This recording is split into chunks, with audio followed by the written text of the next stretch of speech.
Welcome back, everybody. Derek Sue for Inside the Advocacy.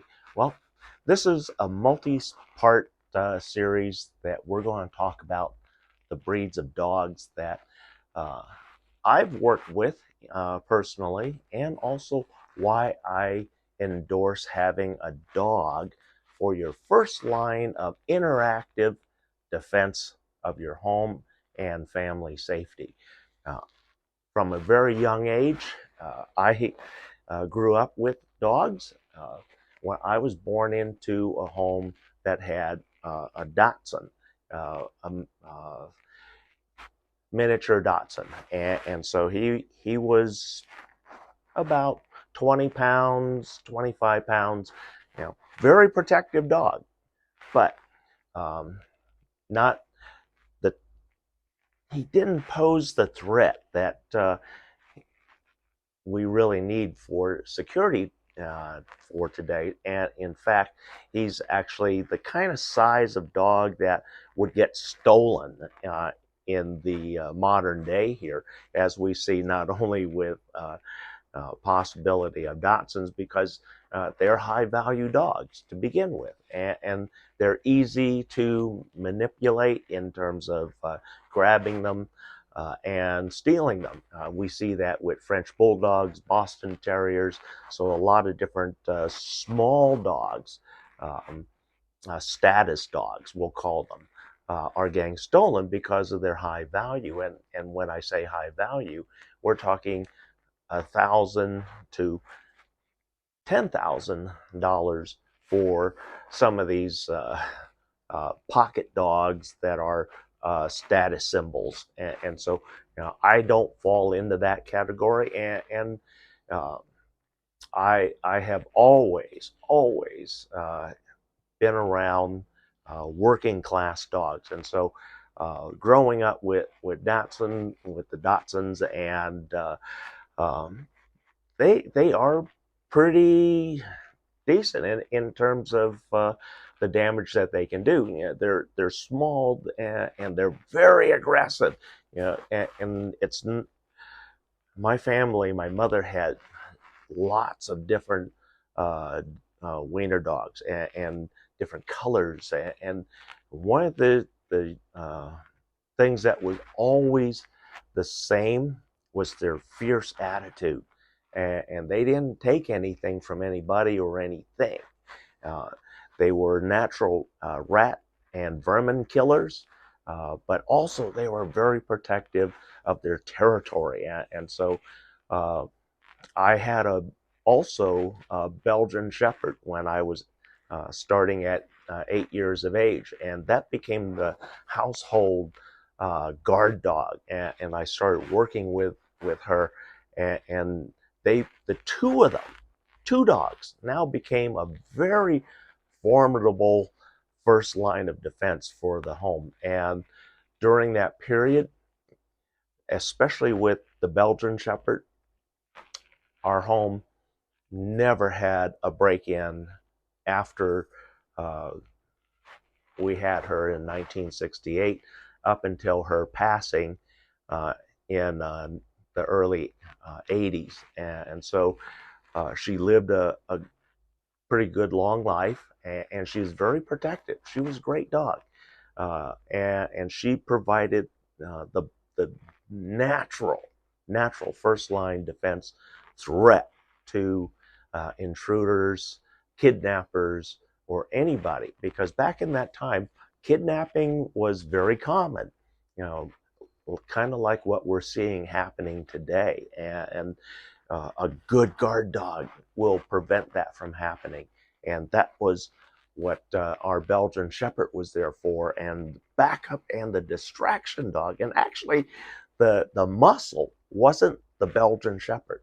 The muscle was the Dachshund, because he was the one that bit people and he attacked.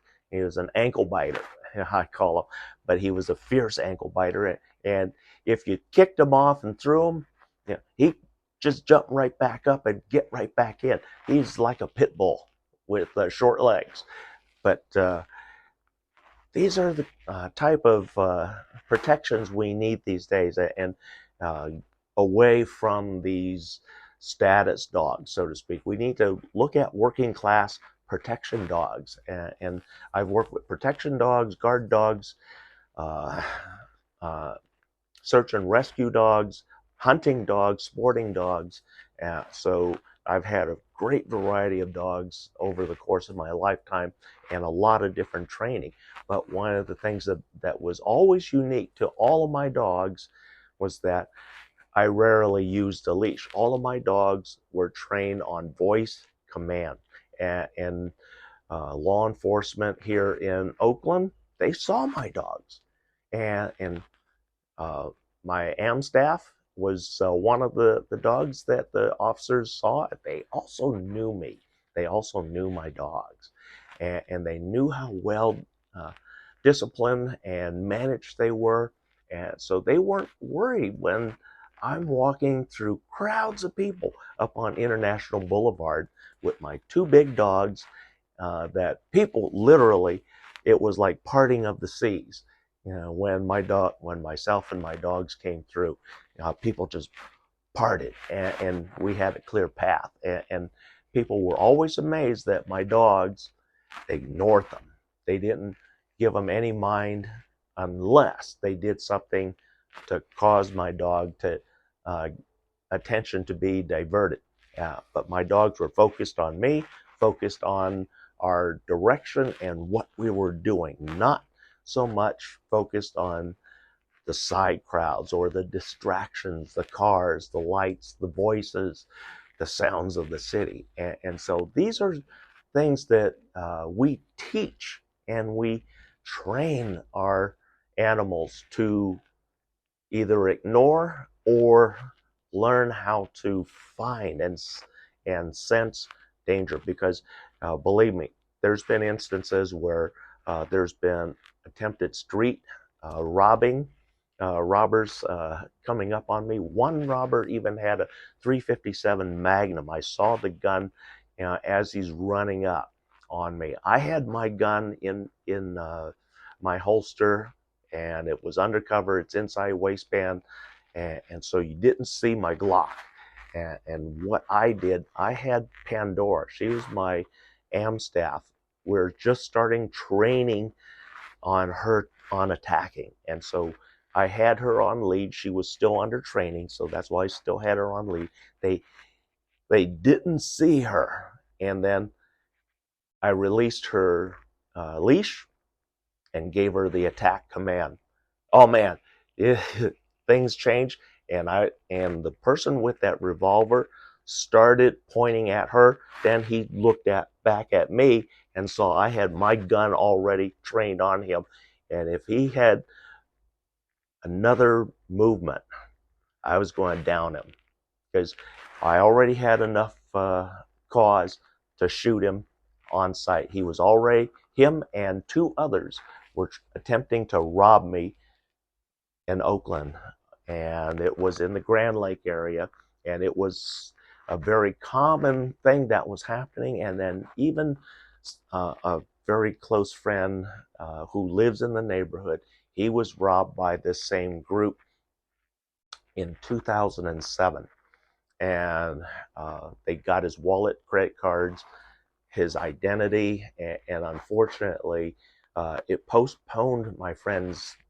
trip, his work, because he couldn't get on the plane because all of his identification, his money, his credit cards, everything was stolen by these thieves in the night. And then my friend, right after the robbery, it happened on the side street, Vala Vista, in the Grand Lake area. And he ran to my home, which lined perfectly up with Vala Vista. And I went out there with Pandora and gun in hand, and looking to see if they were still in the area. And at the same time, my wife was calling 911, reporting the mugging, and to have police officers en route. And so I couldn't find anything. I looked for just a very brief moment. I had my credential on me, And so if the law enforcement had shown up, they would have saw my official credential and know that I am supposed to be armed. So we didn't find them then, but the point is that having a dog is your first line of defense, non-lethal first line of defense. So if you're doesn't matter if you're anti-gun or not, a dog can be your first line of defense, but you need to have the right dog with the right training, and that's what I'm going to be talking about through this series. And the breeds of dogs that I'm really familiar with, that I've worked with, is number one, the German Shepherd. A lot of folks love them. I had the variant of the German Shepherd, the Belgian Shepherd, and that's a different dog than the Belgian Malinois, which is a much bigger version of a Belgian Shepherd. The Belgian Shepherd still has some of the issues that the German Shepherd, or especially the Americanized German Shepherd, have, which is hip dysplasia. But she didn't develop that until late in life, but German Shepherds, Belgian Shepherds, Belgian Malinois are excellent.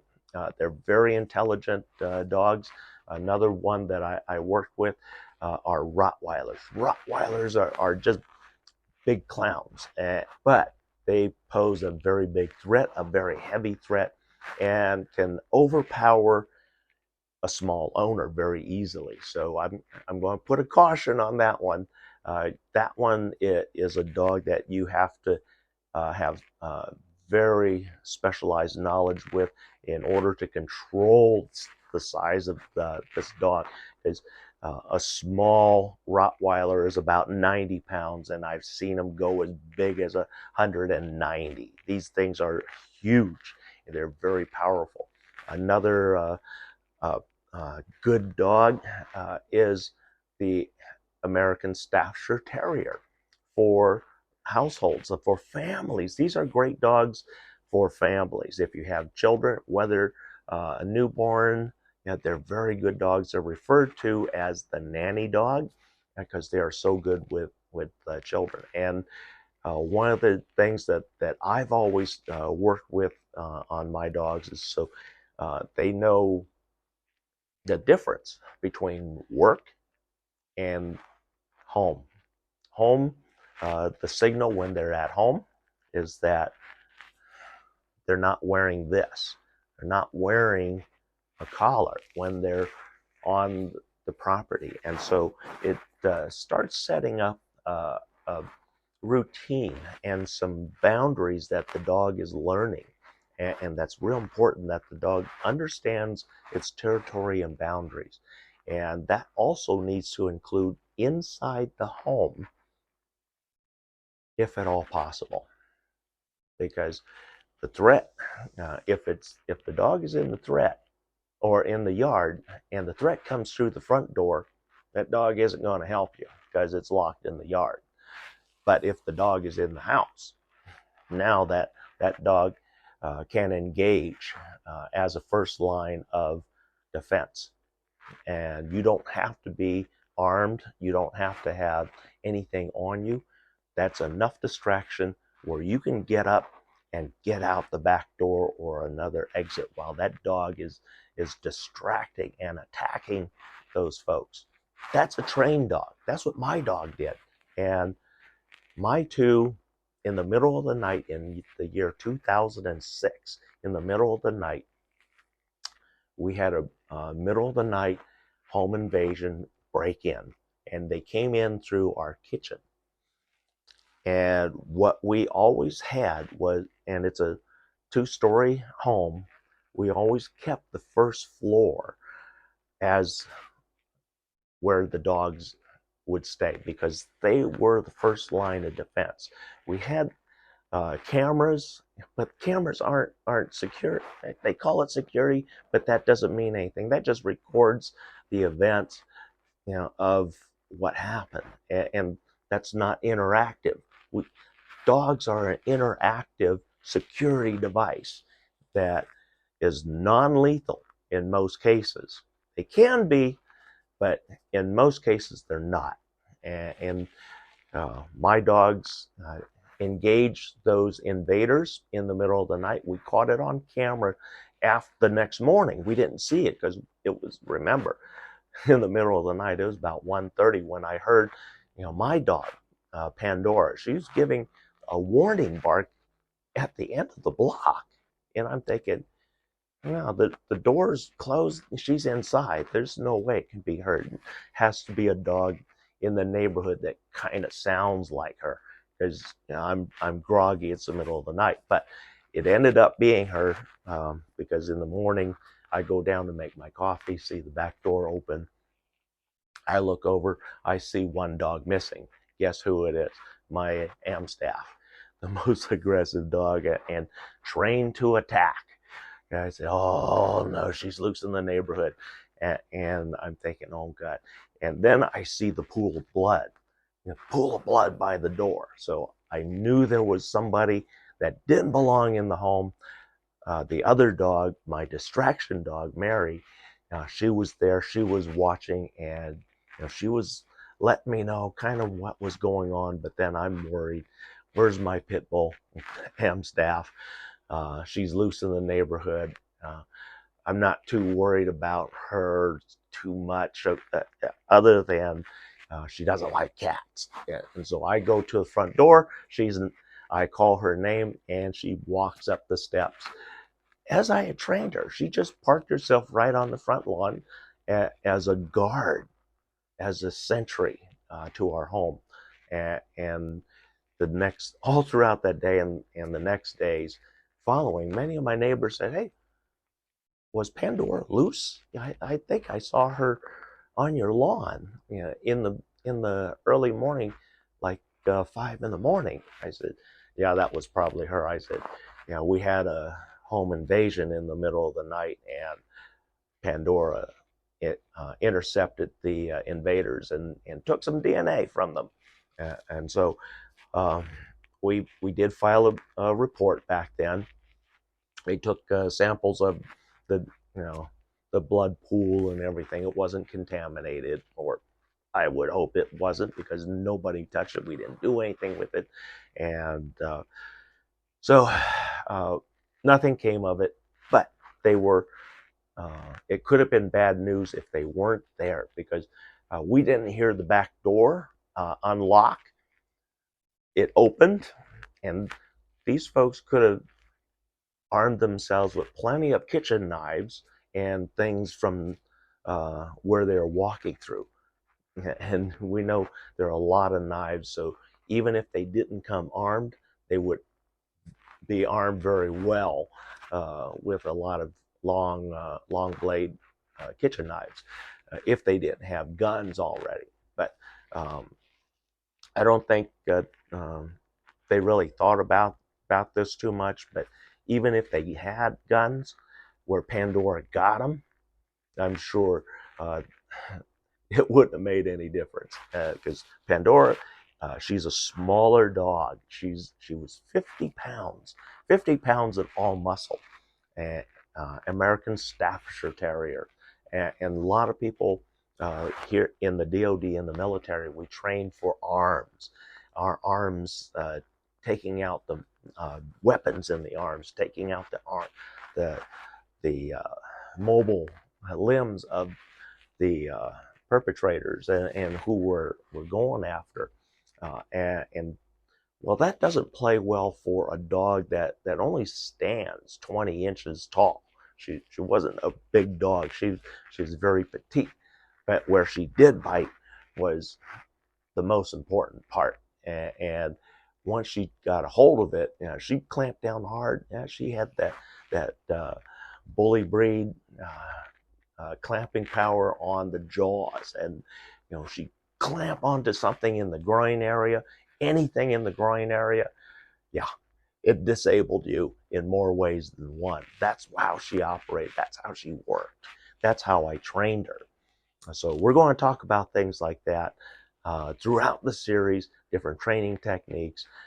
Building trust with your dog is number one, the top priority once you acquire the new animal.